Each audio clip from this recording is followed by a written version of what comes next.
Hey guys, today I'm going to be showing you a clip from my Inner Circle Mastermind. The clip's about, is it the market or is it you? Listen, I do these calls every week, so please like, subscribe, and share. I'm Joey Batista. I'll see you there. Is it the market or is it you, right? That's the big thing we always ask ourselves.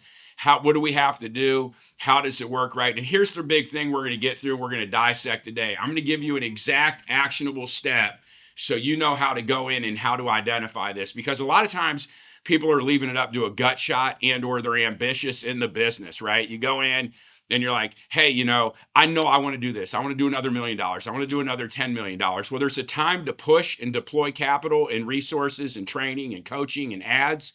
And there's a time to pull it back. And then there's also a time to make sure that you have your operating system in check. One of the things that I saw that I always see is people go in and you need to have a system in your business to where you can diagnose exactly what the problem is for everything. And what we're talking about right here is the market. This isn't going to be the nitty gritty of the nuances of the business, but that's exactly what we're going to look at. So is it your business or you? We're going to give you a text by text framework here so you can go through and you know how to assess it. We're going to show you how to do market comparison and then what we can do if it's you as well. So let's go ahead and dive into that.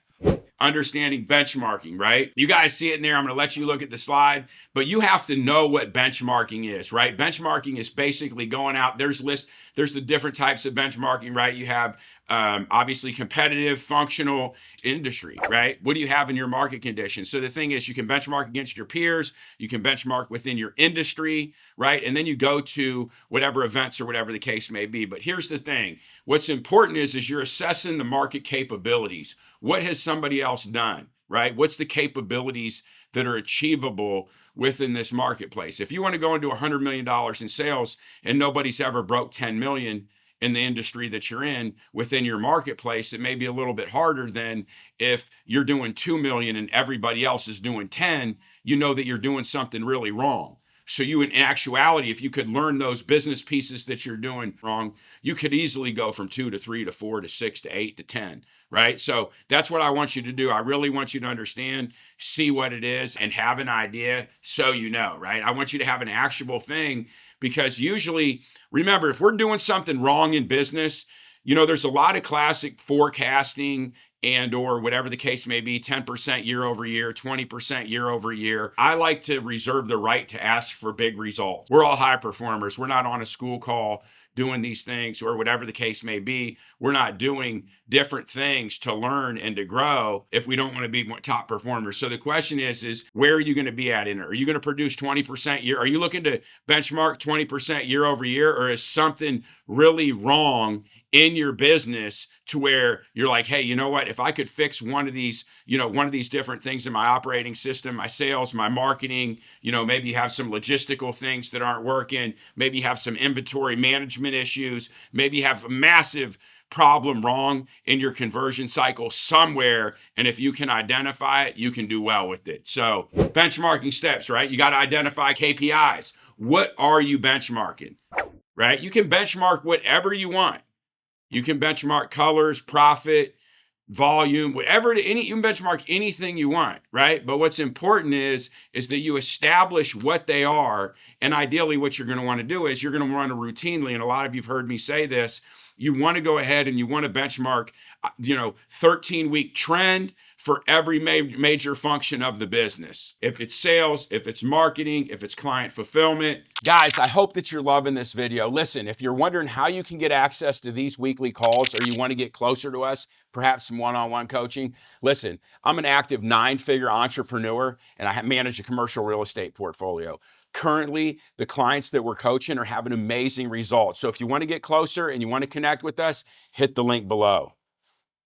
If it's inventory, whatever the case may be, you want to make sure that you're running that on a 13-week trend. So especially as you're going and you're looking to ramp things up, you can do it in a safe, efficient way and make data-driven decisions with your KPIs. And then you select the benchmark targets. Remember, this is the number one thing I think why people struggle in business a lot of times, is because if you don't set targets, one of two things will happen. You'll either hit them, which means you won't hit nothing because you don't have a target, or two, if you don't actually have a target to hit, you just simply won't have anything to communicate to anybody to make sure that you get there, right? You won't know what a win or a loss looks like. And then obviously data collection, right? Surveys, reports, financials. I don't like to obsess about it. I like to get an adequate amount to make an intelligent decision, to assess a market capability, or to reduce odds of risk if I'm deploying capital, if I'm investing. Like, is it now the time to invest in a mentor? Is now the time to invest in marketing? These things, you got to not think in terms of expenses. They should be investments. You should be looking for an ROI on it. And the thing is some of you right now probably don't have these things well in place like you should. I've had a lot of people come in and say they do, but when you actually look at it, they have some chat GPT version that looks good, and it doesn't have the heart and soul in there that's actually going to move the numbers. And that's why they're struggling to get the lifts that they're looking for in business. So identifying opportunities. Where's the opportunity, right? Gather information on trends from competitors via strategies, right? You have to identify, listen, there's no bigger expense in a business than lost opportunity. Nothing. My mentor, I had a mentor for 25 years. And let me tell you, we would do two things. We would meet 4 times a year and we would sit down, and there was 2 things we always did.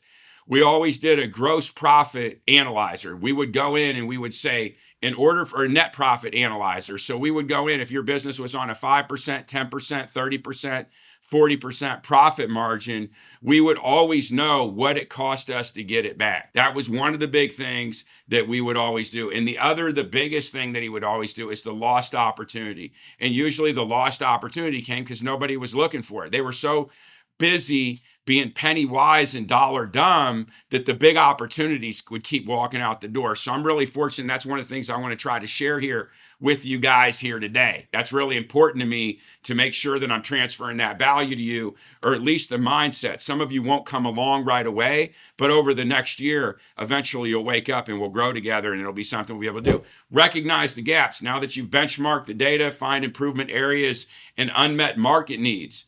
Right? We talk about blue oceans, right? Where is there demand in the marketplace where nobody in your geographical area and or wherever that may be are not meeting it, right? So that makes sense to everybody. Engaging networks. This is a really big one. Engage networks, right? Gain insights from leaders and peers. This is one of the biggest things and I think this is why, like a lot of you, we go to events and stuff like that, we do that. But at some point in time, sometimes I notice a lot of, it's a healthy mix of all of it. Sometimes it's rah-rah, sometimes it's exciting. That's all fun and exciting. But how are you actually going out and finding out, like, hey, what's working? What's working, what's doing well, what isn't doing so well, whatever the case may be. And then you got to find ways to engage, right? Join associations, attend webinars, which congratulations, workshops, conferences. I really want to encourage you guys to pay. Right? Like, not to go in there, to be in paid rooms, right? It's great to network with your peers, but it's better to qualify the people out that are doing it, that mean serious business, especially at the levels that you guys are working at and the goals that you want to achieve. It just really, I've done it both ways. This is me sharing with you the playbook that I use to collapse time. That's what this is all about, right? Like, there's no doubt in my mind that all of you are going to get to wherever you want to go. I believe that. Right? Especially all you got to do is last and stay committed. But now it comes down to is like, how can we cut some time out, right? Because some of us are young, some of us are getting older, So here's the other thing, the SWOT, right? Strengths, weaknesses, opportunities, and threats. Let's talk about that. The big thing with the SWOT is that you have to look at every component of your business. Like if you have sales, service, you can look at your marketing, wherever you have that leaky bucket, wherever you have that gunshot wound, wherever you're hemorrhaging cash, you should be doing a SWOT. And remember something, not only hemorrhaging cash, where are you hemorrhaging lost opportunity? Lost opportunity is always going to be your biggest dollar amount in your business. What happens is, and there is a certain point, that's why it's so important, is the market or is it me? Once you can assess the market, you can know when you've realized the lost opportunity to a point to where now you can move on to the next level of scale, depending on where you're at, right? And then the cycle will repeat itself, so do a SWOT. There's plenty of things. If any of you want to know, you can DM it. There's plenty of things out there that you can do a SWOT. It's very simple. Just 4 corners out a square sheet of paper and go in there. If you haven't done, do it. Strengths, weaknesses, opportunities, threats. What are they? It's always nice to know what your strengths are, because watch this. If you go in and you know what your strengths are and you realize that the opportunity happens to lie with you doubling down on your strengths, that's the fun part of business. Then you look at your threats. Your threats may tell you that you need to hire. Your threats may tell you that you need somebody to complement your skills. Maybe you need some help. There's nothing wrong with needing help. I would much rather find somebody that says, hey, I need help, and raise their hand, than find the person that has too much ego, too much pride, and can't raise their hand and ask for help. And you want to be leery of those people and watch out. If you don't want those type of people on your team, you have to make sure you're not one. It's just the way it is, right? And I've been both. So I want you guys to understand something. As I come in here and I share this with you and we go through this, make no mistake about it. I'm guilty of doing all these things wrong. That's why I'm so passionate about sharing it and helping entrepreneurs, because it's like I've had these problems, so I can solve them so easy for somebody. So this is going to give you guys some foundational knowledge there, right? So here's the big thing, okay? And I'm just going to kind of talk here for a minute. I gave you some of the framework in there, right? Let's recap it. You're going to benchmark within your industry, your peers, whatever the case may be.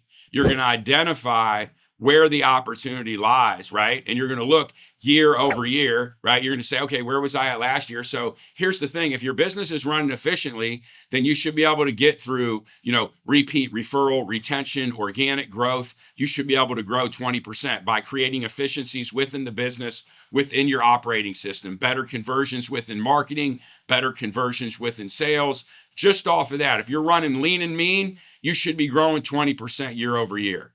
If you're not getting 20% year over year, you're not optimized, right? You're not nowhere near close to it. What's a 20% lift in your business worth to you? How much is it worth to you to save the time? What does it feel like if you don't achieve that? And the reason why I say it like that is because you have to communicate it that way. I had a question asked me today. It's like, how do you get somebody that don't want to do it to do it? Well, you have to communicate it in a way that they realize that, well, wait a second, I either do it or I'm going to waste 3 years of my life. Which one do you want to do? So that's all I'm trying to do with that. Now, the thing is this is the biggest thing. Like we were talking about, a owner loyalty, a subscription plan, any type of retention tool you can get into the business. If your sales conversion is majorly broken, if your marketing's majorly broken, if your pricing strategy is wrong. I know people who could literally grow their business 50% just by raising their prices 50%. But the thing is, they have the limiting belief. And had they gone out and took the business piece to it and shopped their 3 competitors and realized that there was no competitor, that they actually were the only product that can stand on its own 2 legs like that they could basically set their price and the market would give it to them. That's the goal with everything. See, you can scale by scaling up all the time, but you can also scale by getting better and demanding more for your products, goods, or services. Maybe not, maybe a lot of times when you're commoditized, you can't really necessarily do that, but especially when you're working in something, if you're selling a niche product, or you're going ahead or you're selling, a time or coaching or whatever the case may be. So you can look at those other things. But remember, if something's done wrong, if you're doing $1 million or $2 million or $3 million a year right now and you do something wrong, you can do easily double that in a year if you're doing something wrong. So that's where you got to go in and do that real self-assessment. You got to be very self-aware. You got to have somebody that you can work through this with and go in and ask yourself, how is your, let's do the test. How would you rate your sales on a scale of 1 to 5 or 1 to 10? And you're like, well, it's a 7. Okay, great. What would make it a 10? There's your answer. And you may have to look and dig for it for a little while. You may have to do some benchmarking so you understand what sales conversions are, what marketing conversions are. How much revenue per employee do I have? Well, if your average revenue per employee is $100,000, you're never going to be as profitable as a company that gets $400,000 per person. So the thing is you're going to have to figure out in the process, how can I get my employees to do more? Maybe your employees aren't doing well. Well, what are employees producing? What are they doing? Hey guys, I hope you found value in the video. Listen, drop some heat in the comments. Let me know what you like. Listen, if you found value in it, please like, subscribe, or share. And listen, if you want an easy way to get closer to me, we can always connect in my school community. I'll see you next time.